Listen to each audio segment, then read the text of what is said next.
Sorry, I got to keep you waiting on the start of the Z28. Got a VA appointment this morning.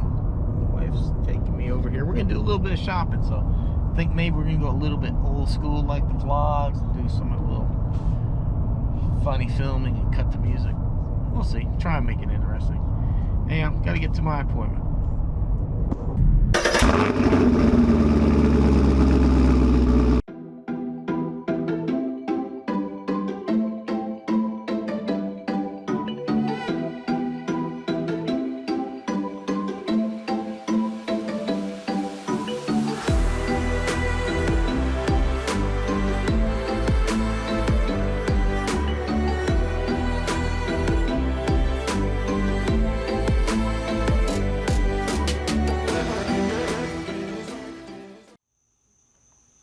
The good stuff.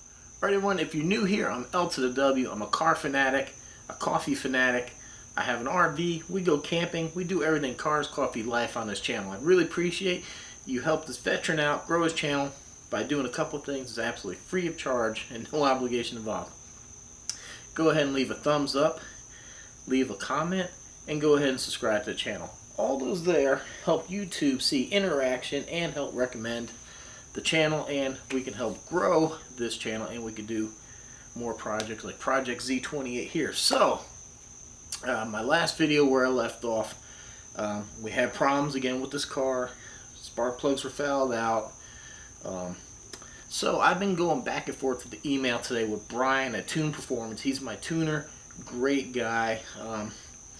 I sent him pictures of the screenshots of the tuning program that I used, and I showed him a picture of basically this is it from Moats. This is the burner that we're using. Okay, it's got this funny adapter on here because mine has this longer chip in it, and I asked Brian, do you see anything wrong? And he said that this green piece right here needed to be moved back. I had it like this. This piece shifted all the way forward, and obviously that makes a difference. This needs to be all the way back. So on the picture he sent me, he's like, that needs to be moved back 2 pins. Now this, from what I understand, this is some type of buffer, something that helps the chip, and this side's the chip. So the side with the chip plugs into this like so, because normally what this is designed, this EEPROM that's hidden in here would normally on the on like an 89 and down would just plug in. From what I understand, I guess just 91 and 92 went with this longer style. So basically when you burn the chip, you say burn the program, and then there's a little box on there, you say check buffer. Mine kept coming back failed. I still loaded in the car and tried to drive it. I should have got with Brian to begin with. It probably would have saved me a set of plugs. I was talking to him also. For some reason, if you watched in the last video, I couldn't get the car to data log. For some reason, there was no communication with the ECM. Probably because this was not programmed correctly. Also, my speedometer stopped working. So I was about to go ahead and pull the speedometer out. If you remember the last video, I had a little bit of a fitment issue. I thought maybe something didn't pop in, maybe circuit board came loose, and that's why I was binding. But I'm going to go ahead and put this chip in, and we're going to see if the speedometer doesn't come back live. Understand that this year, in 1990, they went to a magnetic sensor with a wire where it used to be a cable. So basically that wire goes into the ECM and then comes out through, like, I think it's a vehicle speed sensor, I'm not sure. Each one worked a little bit differently, whether you had the RS, and I think the 5.0 and the 5.7 tune port worked differently, because the 5.7 I believe was the only one that had the 700 R4. I think the 305 maybe had the 200 R4. I don't know, I'm not 100% on that one, so don't quote me on that, but I do believe the 5.7 routed the signal to the dash a little bit differently, but I do believe it runs through the ECM. So if this wasn't working right, that's also another problem, is that the car didn't know it was moving and in speed. So So one thing leads to another with these computer controlled cars. That's why, like when I was trying to buy this one, I saw so many people just go carb rated and hack them up, and I didn't want that. So I had the problem with the speedometer. I had the problem with it not wanting the data log, and then for some reason when I turned on the key, one of the engine fans came on, and I believe that's the overheat fan. This car uses 2 electric fans. One is your primary, which I believe is the one on the passenger side, and the one on the driver's side is basically the overheat fan. So when the car gets to a second temperature, it kicks on that second fan to give it the additional cooling. And that fan was running as soon as I put on the key. So all these things, like Brian was saying, there's either a problem with the ECM or the chip, and I think we narrowed it down because now I got the program loaded in here and it said buffer success. So like I said, I'm going to load this up. We're going to drive it during the daytime. But right now I'm going to go ahead and throw it in here and see if I turn the key, if this fan doesn't still act crazy. Alright.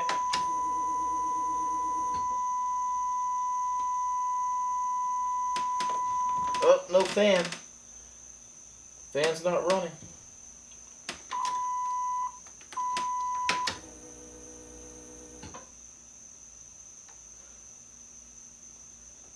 Alright. Well, that is definitely a step in the right direction.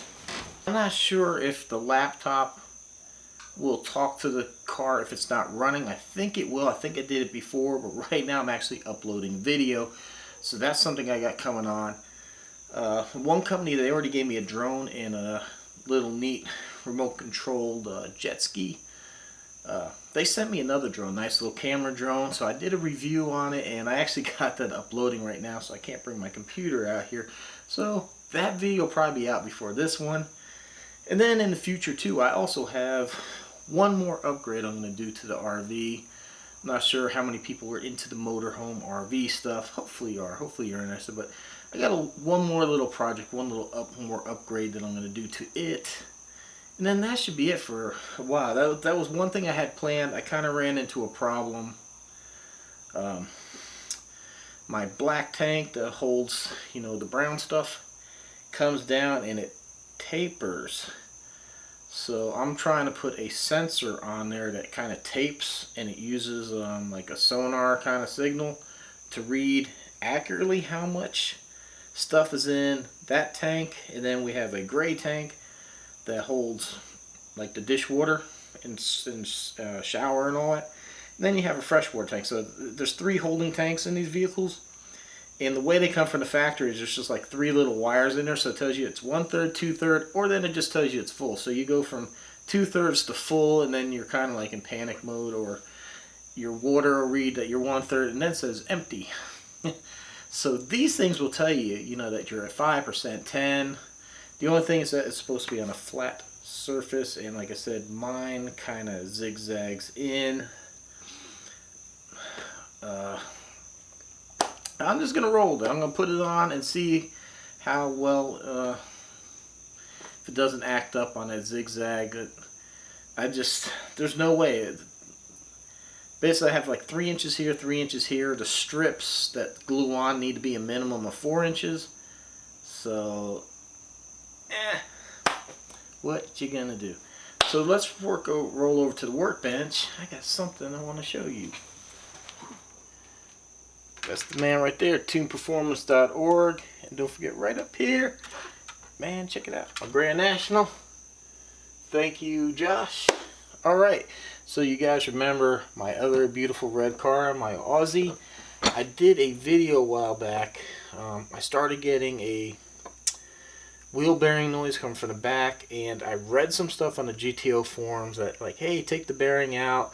All you gotta do is drop that thing in the freezer overnight, heat up the thing, and it pops right in. And that ended up being about as bad as a debacle as this car is coming. So I kind of revisited a little bit. I need to get the car running. I love that car.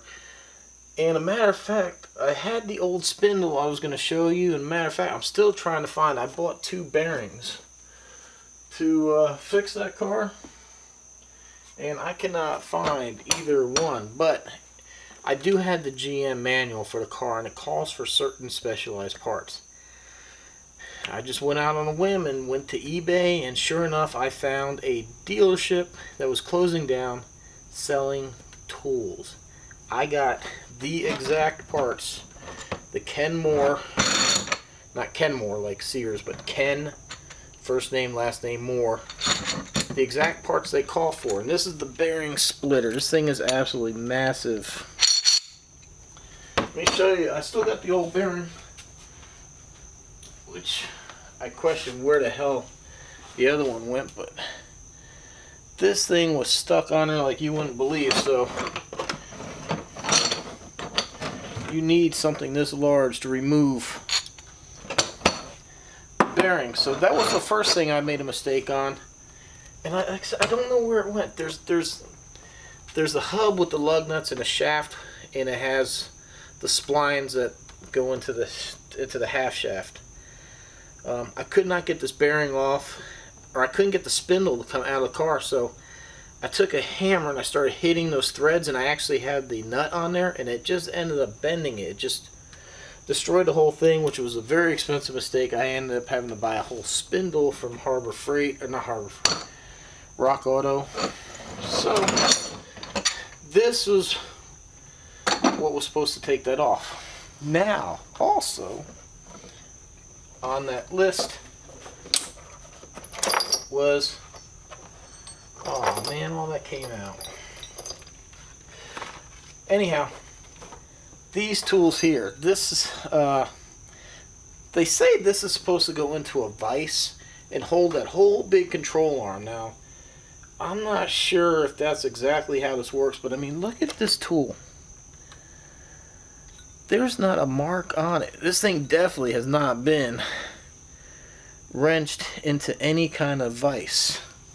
So I think what it looks like is this, even though they're used, I don't think any of this has been worked on, but this is what's needed to press in and remove all the bearing stuff. The other stuff, I don't really remember too much of it anymore. I just remember that it was one big headache, like I said, just to get this whole thing out. So now I do have all the proper tools. I'm so excited, man. We get to go ahead and work on the GTO. Even here is the extreme pressure lubricant that's needed to put the wheel bearing back in. It's never been opened, never been used. So I think the dealer probably sold the cars and they had to have the tools on hand in case they ever had to do any warranty work, and it just never was needed. That brings me back to even here, the bearing splitter. Even if I can't get the bearing off, these things here thread in, or one of these do. They thread in, and then basically you can use like a harmonic balancer puller to push and pull this whole thing up. Maybe this isn't the right thread. Well, I'll probably have to find a bolt then. But you would think this would work. It's all Kent Moore stuff.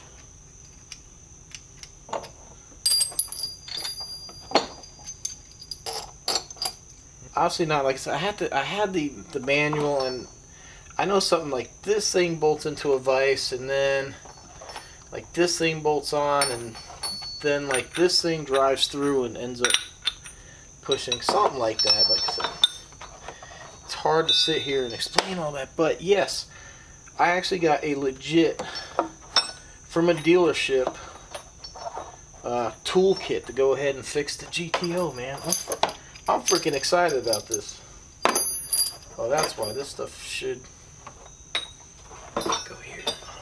So, yeah, okay, so when it cools off a little bit, I'm not going to rush into it a little bit, but when it cools off a bit, we're going to go ahead and get the GTO around, and we're going to go ahead and get the bearings fixed on it. Oh. Lots of good stuff's going to happen. Lots of good stuff.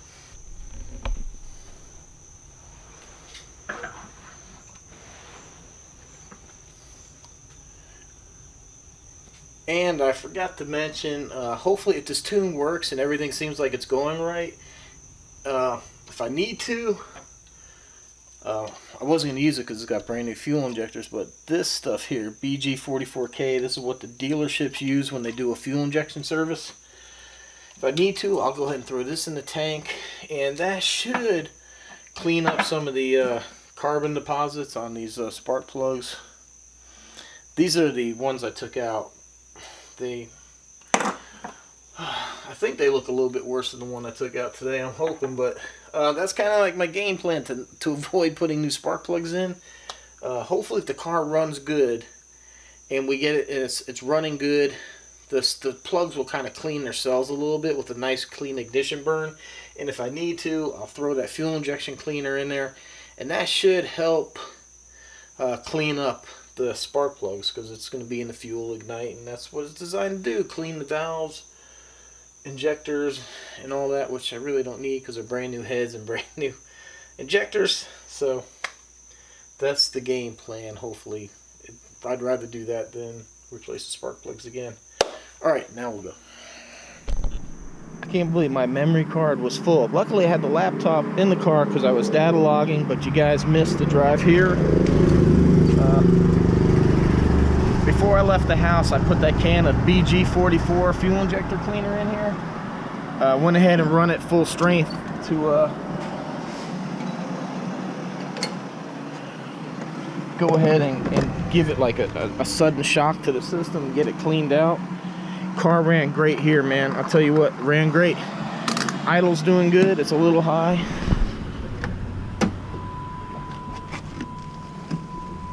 But it's running. So, yeah. It was idling fine before I turned the car off. Remember, I don't have the IAC hooked up, so I kind of like on my own. I still need to adjust that so it's up a little bit higher. Yeah, man, let's go for a ride. You can hear it. Look, let's do a little pull here.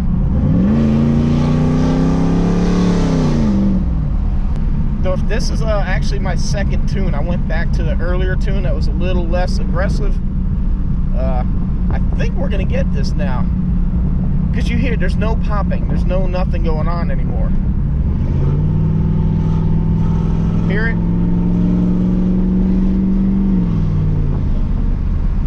Smooth as can be. It was all in the tune, all in the software. Oh man!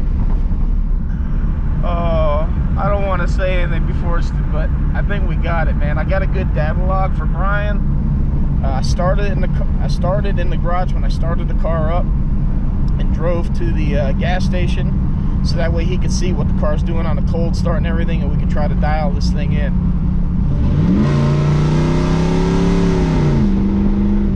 Doing good, man. She is doing good. Yeah.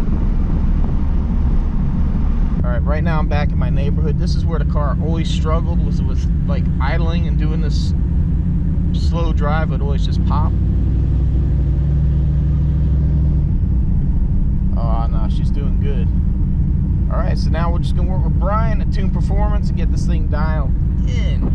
I think we got this, man. I really do.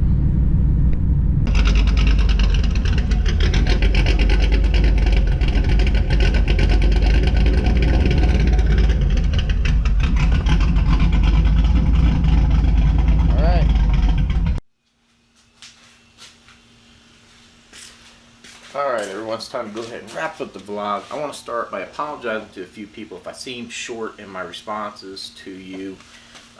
See, I just get a little bit frustrated and tired of everybody diagnosing the car over the internet. Understand, we took this thing down to a basic short block. We had nothing left but the oil pan, the pump, and the pistons, and that was it. New timing chain, new cam, lifters, brand new heads, brand new rockers, push rods, intake, fuel injectors, distributor, coil, wires, plug, everything. I mean, this was almost like a complete rebuild. And then of course we have a whole lot of tuning that has to go into it. So there's a lot of back and forth between me talking to the tuner to check a few things, me talking to Ken at First Performance, at First TPI, about checking things. I didn't videotape everything just because some videos would get too long, and it's definitely a lot easier when you don't videotape stuff. So, you know, going back, when I went to put the intake on, because I used such thin head gaskets, it didn't line up and I had to pull the intake off. That kind of damaged my intake gaskets, and I should have replaced them. But I got them from Ken. I didn't think there was any replacements because they were matched to his intake. I put some silicone on there and rolled with it, and then we ended up with a vacuum leak. I also was leaking some antifreeze out of that first port, so that led to all kinds of problems. The car was running good for a little bit, but then that gasket kind of gave way. So it was kind of like thinking something else happened, and it just really just ended up mostly being the gasket. And then I had the problem with the valve covers just puking oil everywhere. We tried different valve covers and other things. Ken finally recommended some 1/2 inch thick, I think they're about 1/2 inch thick gaskets. We got those on. We're not leaking oil, and once we did that, we were able to diagnose a few things by getting the car running, like the spark plugs being fouled out and that. So once we got the new spark plugs in, we were able to go ahead and get the car running and proceed with tuning. And then it was just a simple matter of me going back for the tuner to find out that I didn't have the chip set in. You know, there's like maybe 18 spots on there for the EEPROM to go into, and there's only like 16 or whatever spots on the EEPROM, so it needed to be back 2 spots. It was that simple. That the chip not being back led to bad programming in the chip, or the car just going into the default mode, and that's what fouled out the plugs. And then once I was able to get all that done, and then I tried to reflash another tune, found out we still had issues. Then we were able to figure out too, I just didn't burn the chip right. So, you know, like I said, I appreciate everybody's input, I do, but you know, tell them, you know, I just got tired of hearing vacuum leaks, short circuits, bad ECM, bad fuel pump. You know, it's just so much stuff. We put a lot of parts on this car, and they all need to work together. So we do have it. We have it running. I'm about to go ahead and fix the IAC, plug it back in, flash the new tune, and we're going to go in for a drive. So stay tuned for the next video to watch that. Again, everyone, thanks for watching. Appreciate your support. Like, shares, comments, appreciate it, and we'll see you in the next one. Thanks for watching. Really? Yeah. We're going shopping and shit. And what shopping? What kind of shopping we do? We don't do shopping. I thought we were going to like the vegetable store and Sam's Club. Sam's Club for what? Cat.